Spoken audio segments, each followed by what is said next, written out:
श्री स्वामी समर्थ. नमस्कार.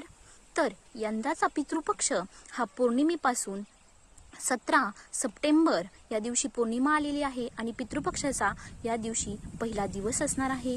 ज्यांची पौर्णिमेला पितृ असतात त्यांचे या दिवशी पितृ असणार आहेत आणि शेवट हा 2 ऑक्टोबरला होणार आहे आणि 3 ऑक्टोबर दिवशी बसणार आहे ते म्हणजे घटस्थापनेचा 3 ऑक्टोबरचा मुहूर्त आहे.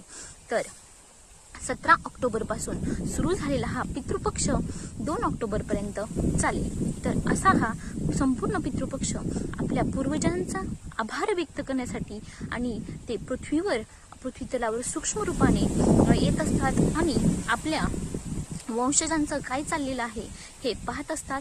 तर त्यांना खुश त्यांना खुश आपण दिसलो पाहिजे. घरात कोणत्याही प्रकारची कटकट नको आहे. धन्यवाद.